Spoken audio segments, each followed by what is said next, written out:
మంత్రి గారు రాజశేఖర రెడ్డి గారి క్యాబినెట్లో మంత్రిగా రాజ్యాంగం పట్ల గౌరవం ఉన్న వ్యక్తిగా న్యాయ వ్యవస్థను గౌరవించే వ్యక్తులుగా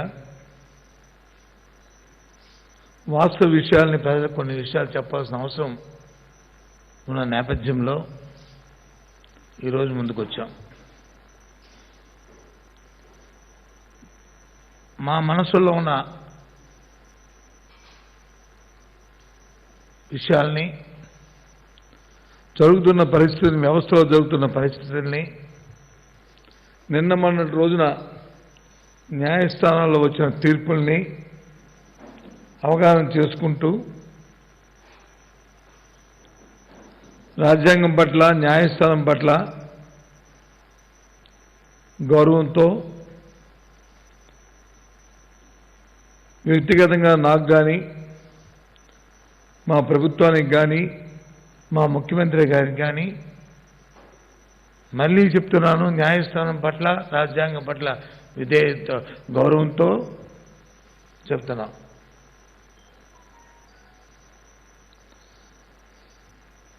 నిన్నటి రోజున ఒక గ్యాగాట్ ఇచ్చారు. ఈ రాష్ట్రంలో జరుగుతున్న, మీ ఎప్పటి నుంచి అధికారంలో రాక ముందు నుంచి కూడా ఏదైతే ల్యాండ్ పూరింగ్ పేరిట అమరావతిలో జరిగిన అంశాన్ని, అందులో అవినీతి జరిగింది, పేదల్ని దోచుకు తిన్నారు, అప్పుడున్న రాష్ట్రంలో ఉన్న ముఖ్యమంత్రి చంద్రబాబు నాయుడు, ఆయన తనయులు, ఆయన తాలూకా అన్నయ్యలు, అందులో దోపిడీ జరిగింది అని చెప్పి ప్రజల దగ్గరికి చెప్పాం. ప్రజల ముందు పోయాం. మా ప్రభుత్వం వస్తే దాన్ని నిరూపిస్తామని చెప్పని మేము ఓటు అడిగాం. ఎన్నో మా ఎన్నికల ప్రణాళికలో ఎన్నో అంశాలను పెట్టాం. అందులో భాగంగానే ఈ అంశాన్ని కూడా చెప్పాం. ఆ ప్రకారమే మా ప్రభుత్వం వచ్చిన తర్వాత ప్రజలకు ఇవ్వాల్సిన సంక్షేమ కార్యక్రమాన్ని చేస్తూ ఇచ్చిన మాటలు నెరవేర్చుకుంటూ గత ప్రభుత్వంలో జరిగిన అవకతవకల్ని, అవినీతి కార్యక్రమాలని న్యాయబద్ధంగా, చట్టబద్ధంగా, రాజ్యాంగబద్ధంగా వాటి మీద విచారణలు జరుపుతూ ప్రజలకు వాస్తవ విషయాలు తెలియజేయాలనేది మా ప్రభుత్వం తాలూకు అభిమతం. అందులో భాగంగానే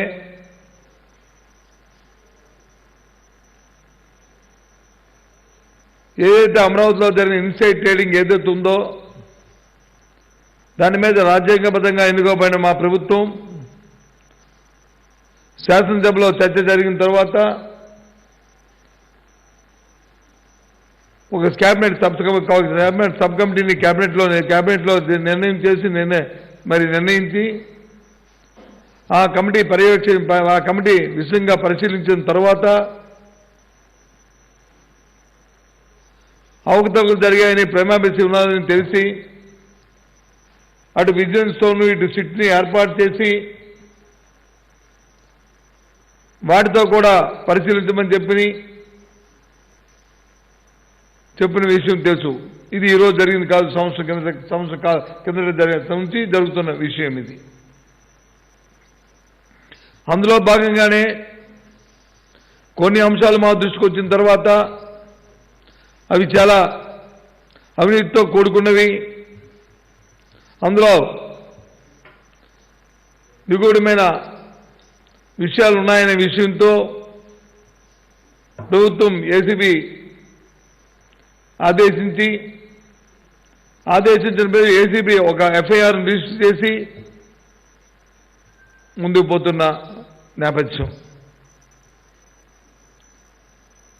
అందులో గత ప్రభుత్వంలో అడ్వకేట్ జనరల్గా ఉన్న దమ్మలపాటి శ్రీనివాస్ వారి కుటుంబ సభ్యులపైన, వారితో పాటు సుప్రీంకోర్టులో ఉన్న న్యాయమూర్తుల తాలూకా కుమార్తెలపైన కొన్ని అభ్యాగాలు వచ్చి వాటిని కూడా అందులో కోడెక్కించడం జరిగింది. వాటిపైన వారు సహజంగానే వారు కోర్టుకు వెళ్ళడం అనేది వారికున్న హక్కు. దాంట్లో మాకెవరికి ఏ విధమైన అభ్యంతరాలు ఏ విధమైన ఎవరికి లేవు. రాజ్యాంగంలో ప్రతి ఒక్కరికి కోర్టు ఏ అంశం వచ్చినా ఏ ఇబ్బంది వచ్చినా ఏ సాంకేతికమైన అంశాలున్నా వాళ్ళు న్యాయస్థానాలు ఆశ్రయించడం అనేది రాజ్యాంగంలో ఇచ్చిన పౌరుడికి ఇచ్చిన హక్కు. అది ప్రాథమిక హక్కులో ఒక హక్కు. అది ఆ ప్రకారం వారు వెళ్ళిన తర్వాత నేను ఇప్పటికొచ్చిన 30 సంవత్సరాల రాజకీయ జీవితంలో చూశాను. ఏ న్యాయస్థానాలు అయినా సరే ఎందుకు చేయకూడదు, ఎందుకు ఎంక్వైరీ చేస్తే నీకు వచ్చిన ఇబ్బంది ఏమిటి, చేయండి, కానీ వారి మీద ఏదైనా చర్య తీసుకునే ముందు కోర్టుకి అది విశదీకరించండి, ఇచ్చిన తర్వాత అది కోర్టు పరిశీలన చేసి దాని చర్యలు తీసుకొని చెప్పే అంశాలను నేను చూశాను. కానీ ఇక్కడ అది కాకుండా అసలు వాటి మీద ఎంక్వైరీ జరగడానికి వీల్లేదు, మీరు క్యాబినెట్ సబ్ కమిటీని వేయడానికే వీల్లేదు, సిట్టులు వేయడానికే వీల్లేదు, గత ప్రభుత్వాల నిర్ణయాల మీద మీరు విచారణ చేయడానికే వీల్లేదు అని మరి చెప్పడం చూస్తుంటే అది రాజ్యాంగ స్ఫూర్తికి కానీ న్యాయస్ఫూర్తికి కానీ సహజ న్యాయానికి కానీ ఎంతవరకు అది సమంజసమో మాకైతే అర్థమవట్లే. ఒకసారి పూర్వపరాలు ఆలోచన చేసుకుంటే గత ప్రభుత్వాలు చేసిన విషయాలపై ఆయన వారు చేసిన అవకతవకలపైన వారు చేసిన దుశ్చర్యలపైన అక్రమాలపైన ఎంక్వైరీ చేయకూడదంటే మనం ఆలోచించేసి ఒక్కసారి స్వర్గీయ ఇందిరాగాంధీ గారి హయాంలో ఎమర్జెన్సీ పెడితే మరి ఎమర్జెన్సీ తర్వాత వచ్చిన ప్రభుత్వాలు దాని మీద విచారణ జరిపిన విషయాన్ని ఒకసారి ఆలోచించేయమని కోరుతున్నాను. మరి తప్పే కదా మరి ఆలోచన చేస్తే.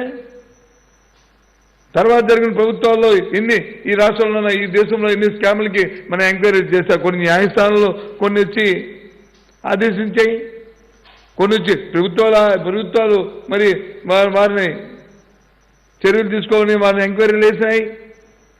అర్షద్ మేసా కేసు తీసుకున్నా, 2G స్కామ్ తీసుకున్నా, బొగ్గు స్కాములు తీసుకున్నా, ఇది చూస్తే సాక్షాత్ మనం చూసాం. రాజకీయాలు చూసుకుంటే స్వర్గీయ తమిళనాడు ముఖ్యమంత్రి జయలలిత గారి మీద ఉన్న కేసు కానీ, లేదు బీహార్ ఉన్న లల్లు ప్రసాద్ గారి మీద ఉన్న కేసులు కానీ, సాక్షాత్తు ఇవాళ ఆంధ్రప్రదేశ్లో ఉన్న పెద్ద మీద ఉన్న కేసులు కానీ మరి ఏ విధంగా అధికారులు ఉన్నప్పుడు చేసినవా, వాళ్ళు అవకతవకల్లో పాల్గొన్నారా, లేకపోతే వారు చేసిన కానీ ఏ రకంగా వారికి మీద ఏ రకంగా ఉన్నాయి ఒకసారి ఆలోచించమని కోరుతున్నాను. ఇది ఎక్కడ చూచమో నాకు అర్థమవలే. ఏదైనా పర్టికులర్గా వచ్చిన అంశం ఉంటే అంటే పెద్దల మీద కానీ ఏమైనా వస్తే వారి మీద, పేదవాడి మీద అయితే మాత్రం ఏదైనా చేయొచ్చు. పేదవాడికి ఇల్లు ఇస్తారంటే మాత్రం ఇవ్వకూడదని మరి పిటిషన్లు వేయచ్చు, పేదవాడికి ఇల్లు ఇవ్వకూడదని అడ్డొచ్చు, పేదవాడికి ఇల్లు ఉండకూడదని అక్కడ చెప్పొచ్చు. కానీ ఆ ప్రాంతంలో మాత్రం మంత్రులకి ముఖ్యమంత్రికి ఐఏఎస్ ఆఫీసర్లకి సాక్షాత్తు సుప్రీంకోర్టు జడ్జిలకి అక్కడ ఇళ్ల స్థలాలు ఇవ్వచ్చు, హైకోర్టు జడ్జిలకి ఇళ్ల స్థలాలు ఇవ్వచ్చు. ఇది ఎక్కడ న్యాయం? పేదవాడికి మాత్రం ఇల్లు ఇవ్వడానికి వీల్లేదని అనే అంశాన్ని దయచేసి మా ఆవేదన, నా బాధ. ఇటువంటి ఉత్తర్వుల్ని మేము పుట్టిన తర్వాత ఇవాళ ఎప్పుడు కూడా చూడలే. ఇదేదో ఒకరి మీద ఇచ్చారని ఒకరి మీద కోపంతో మాట్లాడుతున్న మాట కాదు. మరి తప్పు చేసిన వాళ్ళకి రక్షణ ఇంత చేస్తే, తప్పు చేసిన వాళ్ళు చేస్తే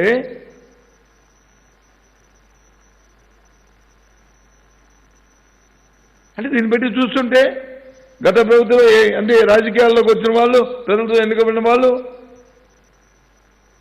చంద్రబాబు నాయుడు లాంటి వ్యక్తులు 70-80 సంవత్సరాలు అయిపోయిన వ్యక్తులు ఇక నాకు కాలు చాచుకొని మరి మూల ముడుచుకొని కూర్చుంటానే మరి నాకు అక్కర్లేదు అనుకుని ఇక నాకు రాజకీయ సంబంధం కొని మీ దోపిడీ చేసుకెళ్ళిపోతే చూస్తూ ఊరుకోవాలా? రోజులు గడపాలా? ప్రజాధనం దుర్వినియోగం చేసి దోచుకు తింటే దాన్ని మొత్తాసు పలకాలా? ఇది ఎక్కడ న్యాయం అండి?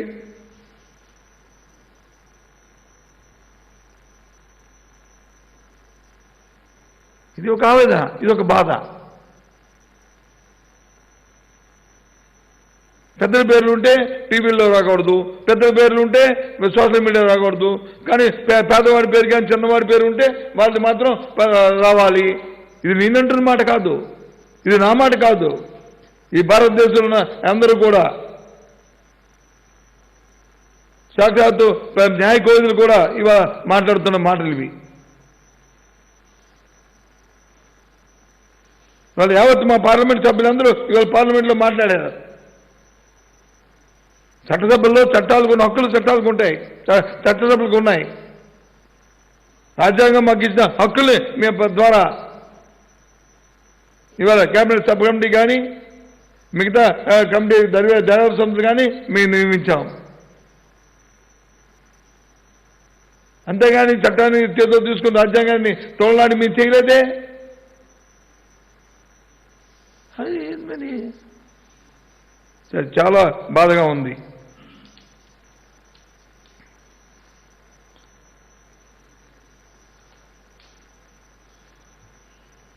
ఒక అంశం మీద ఏదైనా ఒక ఏమైనా హెరాస్ చేస్తే, ఒక అంశం మీద వచ్చి ఒక తప్పుగా ఏదైనా వెళ్ళి వాళ్ళ మీద ఏమైనా చట్టపరంగా ఏదైనా వాళ్ళ మీద శిక్షింపడానికి కార్యక్రమాలు చేస్తే అప్పుడు అర్థమైంది. ప్రైమరీలోనే స్టార్టింగ్లోనే ఎంక్వైరీ ఇది న్యాయపరంగా క్యాబినెట్ సబ్ కమిటీలో వద్దంటే ఇది ఎక్కడ ధర్మం?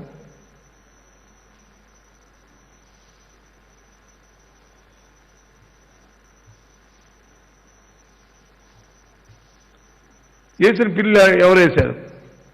ఎవరేసి ప్రజా ప్రయోజనాలు మరి పిల్లు వేసిన వారు ఎవరు? ఒక పార్టీకి సంబంధించిన వ్యక్తులు. అమ్మేంటే వాళ్ళ ప్రయోజనం ఏంటి? వాళ్ళ పార్టీని కాపాడుకోవడానికి, వాళ్ళ వ్యక్తిగత స్వార్థాల కోసం, వాళ్ళ నాయకుల తాలూకా స్వార్థాల కోసం ప్రయోజనాలు పిల్లేస్తే మరి ఏం మోటివ్ అర్థం వస్తుంది? అది ఒక స్వచ్ఛంద సంస్థ లేకపోతే ఇంకొకరో హీరో వేస్తే అది వేరు. ఒక పార్టీకి సంబంధించిన వ్యక్తులు స్వయాన్న వాళ్ళే కోర్టుకు వెళ్ళి న్యాయస్థానానికి వెళ్ళి వాళ్ళ ప్రయోజనాల కోసమని తేడతలం అవుతుంటుంటే మరి దానికి ఇటువంటి ఆర్డర్ వస్తుంటుంటే ఏమనుకోవాలి? ఏం చేయాలి? మళ్ళీ మనం చేస్తున్నాము. మా ముఖ్యమంత్రి గారికి కానీ, మా ప్రభుత్వానికి కానీ, మా మంత్రులకు కానీ, నాకు కానీ, మా అందరికీ కూడా న్యాయ వ్యవస్థ మీద, రాజ్యాంగం మీద పూర్తిగా విశ్వాసం ఉంది, పూర్తిగా వారి పట్ల గౌరవం ఉంది. కానీ ఒక మాజీ అడ్వకేట్ జనరల్ మీద కేసు వచ్చిందని, లేదా ఎవరో న్యాయమూర్తి కూతుర్ల మీద పేరు వచ్చాయని ఈ రకమైన ఇస్తే మనం చూసాం. గత ప్రభుత్వాల హయాంలో ఈనాటి ముఖ్యమంత్రి, ఆనాటి ప్రతిపక్ష నాయకుడు ఆయన మీద ఏ విధంగా ఆయన తోలనాడాడో మనం చూసాం. ఈ అడ్వకేట్ జనరల్ అక్కడ ఆ కోర్టుల్లో ఆ రోజు ఈనాడు అడ్వకేట్ జనరల్ ఉన్న ఆయన ఆ రోజు లాయర్గా ఆయన ఎంతవరకు ఇది సమంజసం కాదు అని చెప్పి ఎంత వాదించాడో మనం చూసాం.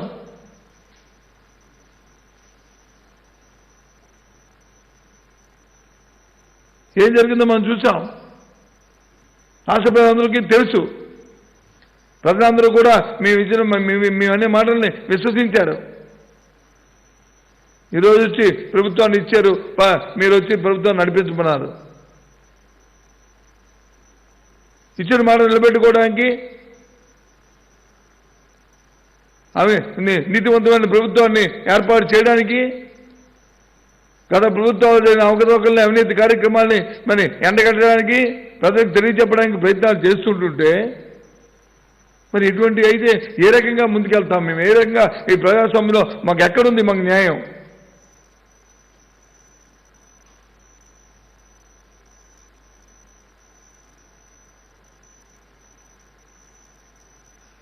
కాబట్టి దయచేసి,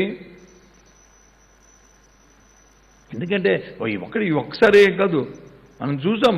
సుప్రీంకోర్టు ప్రధాన న్యాయమూర్తులుగా ఉన్న రంజన్ గొగోయ్ మీద కానీ లేకపోతే దీపక్ మిశ్రా మీద కానీ ఎన్నో ఆరోపణలు వచ్చాయి. ఇప్పుడు ఆ రోజు కూడా ఇలాంటి ఆర్డర్లు ఎక్కడ ఇవ్వలేదే. ఎంత పెద్దవారు వారు, ఎంత ఉన్నతమైన వాళ్ళు. ఎప్పుడైనా ఇలాంటి చూసామా?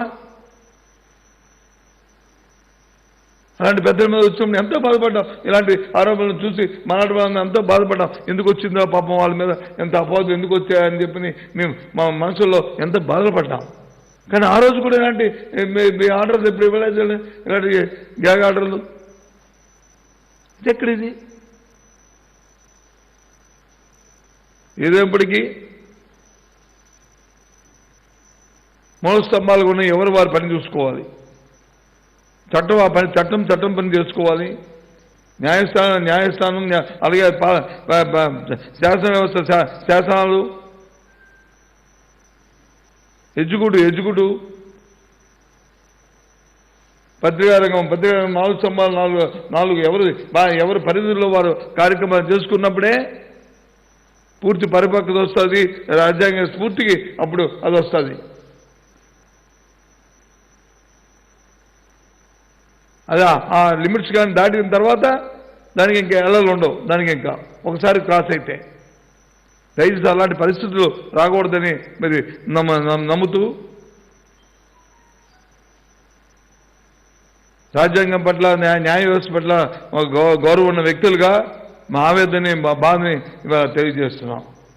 ప్రధానంగా తెలియాల్సిన ఉద్దేశంతోనే ఇవాళ ఇది కానీ ఇవాళ మేము ముందుకు వచ్చి మాట్లాడాం. ఏమున్నాయండి? Okay, thank you.